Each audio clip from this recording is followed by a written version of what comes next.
Hello everyone and welcome to my video series on Team Fortress 2 weapon guides. In this video we will be looking at the direct hit, we will look at the basics of this weapon and go a little bit more in depth into what that means.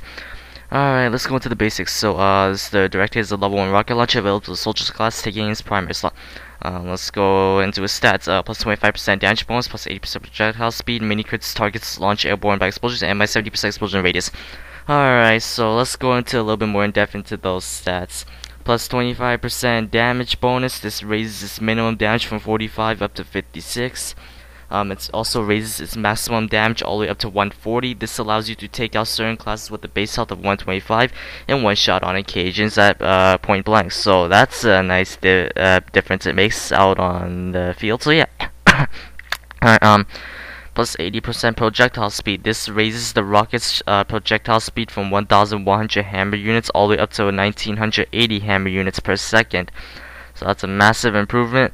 Mini crits targets launch airborne by explosions. That's I'll get a little bit more. I'll talk a little bit about that in a moment. Minus 70% explosion radius. So this is approximately the size of a level 1 sentry gun, maybe a little bit shorter in height, but the width and length is about there. So yeah, a level 1 sentry gun. Alright, so as its name implies, this weapon focuses a little bit more on direct hits. I find that its pros cannot outweigh its cons, and therefore this weapon is a very situational based. I would not recommend holding this out, running into a blindly into a battlefield with it. You should know what you're expecting. So yeah, one way this weapon is used is like a sentry destroyer. You see players using it specifically to take out sentry guns because given how they're stationary weapons, the decreased explosion radius does not really apply to them. Well, it does, but if you're trying to maybe get a little splash damage off of it, but if your sole objective is to take out a sentry gun, then it does not necessarily concern you, unless the engineer behind it and you were trying to kill the engineer as well. But that's another story anyway. What else do I want to say about this weapon? What was I? Oh, right. It could do up to 338 damage for a critical hit, and as for a mini crit, it'll do up to 189 damage. Although it has a perk of mini critting targets that were basically pushed into the air by explosions, I find that it's just like a little extra perk to have. It's nice to have it, but it's not really your primary aspect about it. It's just something that you were not expecting, but happened anyway towards your favor. That's how I like to think about it anyway. But that's just me. Alright. Although you only have 30% splash, although this weapon only has a 30% splash radius, that only applies to splash radius to enemies. As in, like when a splash radius is only 30%. Is 70% smaller when you try and target enemies. So it's for the most part you'll have to try and get in between the legs or getting direct hits with this weapon to deal damage.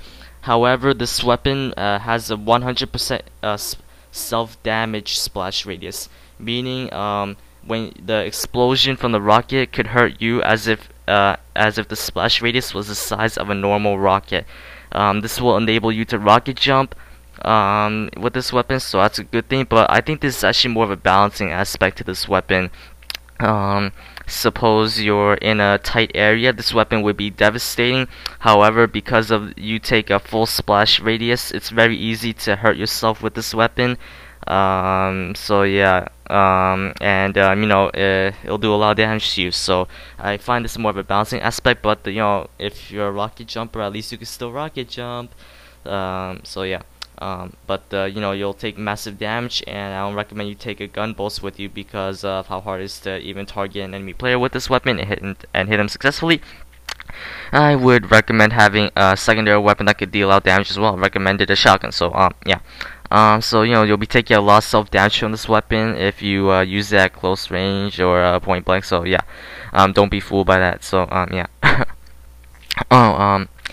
It takes approximately 950 milliseconds to reload the first rocket into this weapon. Every additional rocket after that will only take 800 milliseconds. Pretty much the same as a stock rocket, but I just like to clarify, this weapon performs completely differently from it. It is very situational. So yeah, it's a very situational based weapon. I think it's very bad for general combat. So yeah.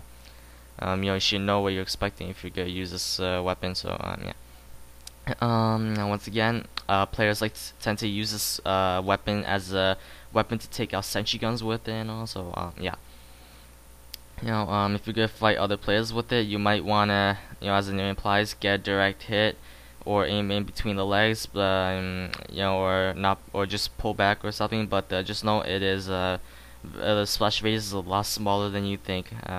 So yeah, just be warned. It's really hard to, well, not really hard, but it's really bad for hitting enemy players with. So yeah. Yeah, especially if they know, especially if they're aware of what's going on, it's not gonna be easy to target them. So yeah, well, it's gonna be easy to try to target them, but it's not gonna be easy to hit them. So yeah.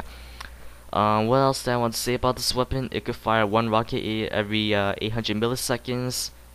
Yeah, I think that's about all I want to say. So projectile speed 1980 hammer units. Yeah. What else I want to say? I think that's everything about this. You can find the strange variant in crate 41, I believe. So yeah, starting ammo 4/20. And I suppose that's it. It's got a nice cosmetic scope on it, but in all honesty, I think it just blocks too much of the screen. Yeah, that little scope blocks too much of the screen, in my opinion. But that's just me. So yeah, it's a very situational weapon. Yeah, not good for direct combat. Yeah, so I think that's all I had to say about this weapon. So yeah, I'll see y'all later.